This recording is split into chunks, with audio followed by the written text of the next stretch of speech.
Finland joined the NATO military alliance on Tuesday, completing the fastest accession process in the organisation's history. Meanwhile, war in Ukraine rages on, and China's role in the conflict is attracting microscopic attention from the West. To discuss all this and more, Euronews spoke to US Secretary of State Antony Blinken on his latest trip to Brussels. So, Mr. Secretary, thank you very much for joining us here in Brussels on Global Conversation. Good to be with you. Thank you. So, finally, Finland joined the alliance, but at the same time, Sweden has been left behind. Is there a chance that it also joins the alliance anytime soon, or is it a lost case? Oh, no, I'm convinced that it will happen. It will happen soon. I fully anticipate that by the Vilnius summit, the leaders' summit of NATO that will take place in July, that Sweden will join Finland as the two newest members of NATO. Does this depend on Turkish elections, you think? There's a process, and of course, virtually every NATO country has already ratified Sweden's membership.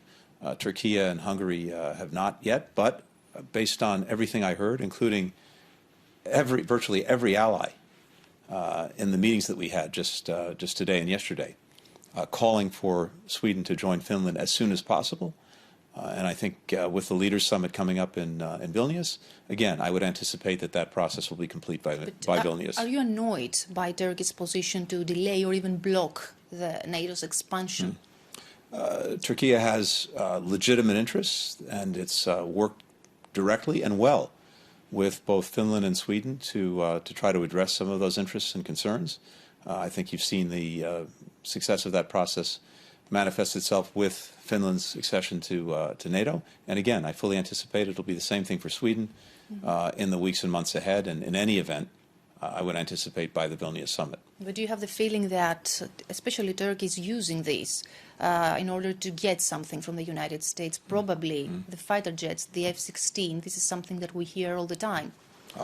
For us, that's a totally separate question. We support Turkey getting an upgraded F-16 program to include new F-16s, to include modernizing existing F-16s. That is, for us, for the Biden administration, independent of the accession process to NATO, or for that matter, any other question. So let's move on to China. Chinese President Xi Jinping visited Moscow and Vladimir Putin with a peace plan in hand. And having said that, China so far says that it wants to stay neutral when it comes to this war. Do you see this changing? Well, there are a few things here. First, the peace ideas that China has put on the table, some of them are positive. Indeed, they reflect things that China has said for a long time and that many of us have said for a long time. But the very first element of what it put on the table, sovereignty, that should be the focus. And China's focus should be on convincing Russia to actually respect Ukraine's sovereignty and to give back the territory that it seized by force in violation of the United Nations Charter, in violation of Ukraine's sovereignty. I think China is also trying to have it both ways. It wants to be seen as trying to advance peace, and at the same time, it continues to support Russia in different ways, rhetorically, making its case in international institutions, advancing Russian propaganda about the aggression, and as we've said some weeks ago, even considering providing Russia with lethal assistance. But as we speak, the French President Emmanuel Macron and the President of the EU Commission Ursula von der Leyen are in Beijing, and they have the aim to engage somehow China in order to put more pressure on Russia. What do you expect them to succeed? China has a relationship with Russia that gives it some leverage. I don't want to exaggerate it, but gives it some leverage with Russia. Russia is increasingly dependent on China. It's the junior partner in this relationship, but it's increasingly dependent on China. So we would hope that China would use that voice that it has with Russia, the extent it has leverage, the leverage that it has, to move to a just and durable peace. So what is your view about the new approach of the European Union towards China and the message that Ursula von der Leyen sent about not decoupling but de-risking? President von der Leyen's speech was very strong and totally consistent with our approach to China and the approach of many partners and allies. And she's exactly right. This is not about decoupling. It is about de-risking. It is, for example, in the case of the economic relationship, yes, sustaining that because it's important to all of us, but making sure that in critical sectors where our security could be at risk, we all have complicated and very consequential relations and relationships with China.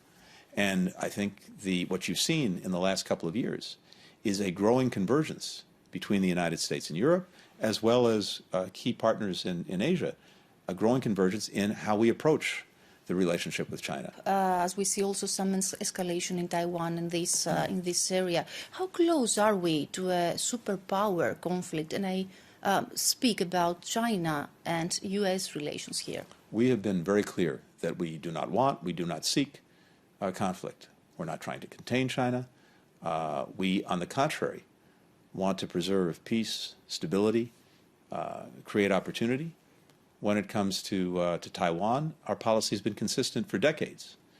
Any differences between mainland China and Taiwan need to be resolved peacefully. Neither side should do anything to disrupt the status quo, not take any unilateral actions that would do that. Is anything changing now? That is up to Beijing. From our perspective, and I think the perspective, and I heard this in conversations with many of our NATO allies as well as partners in Asia, there is concern that were there to be a crisis as a result of China's actions over Taiwan, that would have repercussions for quite literally every country on Earth. 50% of commercial traffic, 50% of global commercial traffic goes through the Taiwan Strait every day. 70% of the semiconductors that we need for our smartphones, for our dishwashers, for our cars, they're made on Taiwan.